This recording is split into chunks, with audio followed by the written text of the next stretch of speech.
గ్రామ మార్చాల గ్రామ ఓటర్ మహాశయులకు ప్రజలకు విజ్ఞప్తి, మీ అమూల్యమైన ఓటు నా గుర్తైన టీవీ రిమోట్ పైన వేసి అత్యధిక మెజార్టీతో గెలిపిస్తారని ఒకసారి విజ్ఞప్తి చేసుకుంటూ, నేను నాకు 36 ఏళ్ళ టీచర్ ఉద్యోగం చేశాను. తర్వాత మా నాన్నగారు కూడా ఊరికి కొంచెం చాలా మటుకు సేవ చేసిండు. అందులో ఒక మచ్చతులుగా సీలింగ్ గుర్తించింది. శ్మశాన వాటికలు ఇబ్బంది అవుతుంది. అంటే బొందలు పెట్టేవాళ్ళం, అంటే వైకుంఠ ధామం ఉన్నా కాల్చడానికి ఉంది, బొందలు పెట్టడానికి లేదు కాబట్టి అది మేజర్ ఇష్యూ నాకు. దాన్ని ఎట్లన్నా వేసి సాల్వ్ చేయడానికి ప్రయత్నం చేస్తాను. అవసరం అనుకుంటే నా సొంత పొలం కూడా ఇవ్వడానికి రెడీగా ఉన్నాను, ఎంతో కొంత ఆధార్ ప్రతి ఒక్కరికి. రెండవది, ఈ ఇల్లీగల్ యాక్టివిటీస్ ఎక్కువైనా సీసీ కెమెరాలు పెట్టాలనేది ఒకటి. ఇక వైద్యం అనేది ప్రిఫరెన్స్ ఉంటుంది. ఇప్పుడు ఇంకొకటి ఏంటంటే, నేను ఇప్పుడు నాకు ఈరోజు ఉదయం చేసిన ఒక మాట వచ్చింది. ఈ డబ్బులు ఉన్నాయి పోతే ఏమన్నా కానీ ఈ గ్రామంలో అంటే మా గ్రామంలో అంటే మా మార్చాల గ్రామంలో పుట్టిన ప్రతి ఆడపిల్లకు 7,000 రూపాయలు మా నాన్నగారి పేరులో తప్పకుండా వాళ్ళకి పోస్ట్ డిపాజిట్ చేసి పోస్ట్ ఆఫీసులో డిపాజిట్ చేసి వాళ్ళకి ఇవ్వడం జరుగుతుంది. అట్లా చేస్తున్నాయి. దాన్ని విద్య, వైద్యము, తర్వాత శ్మశాన వాటిక, తర్వాత ఇప్పుడు రథము అనేది మోసుకపోవడానికి చాలా ఇబ్బందికర పరిస్థితి వచ్చింది. అదొకటి ఇవ్వాలి. నేను ఎప్పుడో 6 months బ్యాక్ అని కూడా కొంచెం అదైంది. తర్వాత ఒక ఫ్రీజర్ ఇది కంపల్సరీ గ్రామ పంచాయతీ దగ్గర ఉండడానికి ప్రయత్నం చేస్తాం, ఉంచుతా కూడా.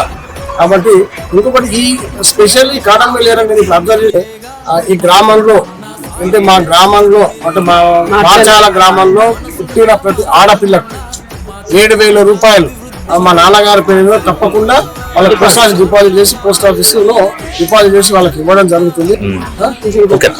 అట్లా చేస్తున్నాయి. దాన్ని విద్య, వైద్యము, తర్వాత శ్మశాన వాటిక, తర్వాత ఇప్పుడు రథము అనేది మోసుకపోవడానికి చాలా ఇబ్బందికర పరిస్థితి వచ్చింది. అదొకటి ఇవ్వాలి. నేను ఎప్పుడో 6 months బ్యాక్ అని కూడా కొంచెం అదైంది. తర్వాత ఒక ఫ్రీజర్ ఇది కంపల్సరీ గ్రామ పంచాయతీ దగ్గర ఉండడానికి ప్రయత్నం చేస్తాం. నాకు ఎందుకంటే మీరు అనొచ్చు, ఈ ప్రభుత్వం ఎవరు డబ్బులు ఇస్తాడు, ఎక్కడ ఇస్తాడు, ఎక్కడ ఉన్నాయని అనొచ్చు. నాకు తెలిసిన వాళ్ళు సిఎస్ఆర్ ఫండ్స్ ఇచ్చే చాలా మంది మిత్రులు ఉన్నారు, ఫ్యాక్టరీస్ వాళ్ళు.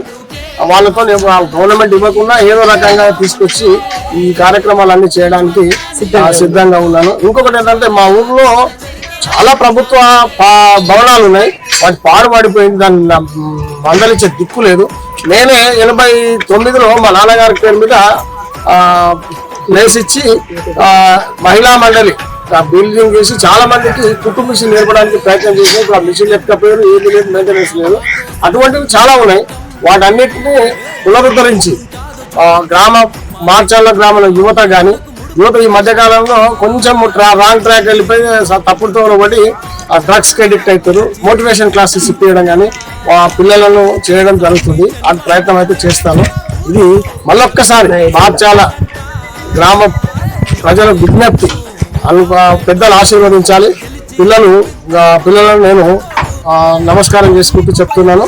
మీరందరూ అత్యధిక మెజారిటీతో నన్ను గెలిపిస్తే సాధ్యమైనంత వరకు ఎక్కువ చెప్పాను. కానీ మన కలవకుర్తి మండలంలో మార్చాల గ్రామం అంటే ఆదర్శ గ్రామం కింద చేయడానికి నా శాయశక్తుల కృషి చేస్తానని మళ్ళొక్కసారి విజ్ఞప్తి చేస్తున్నా.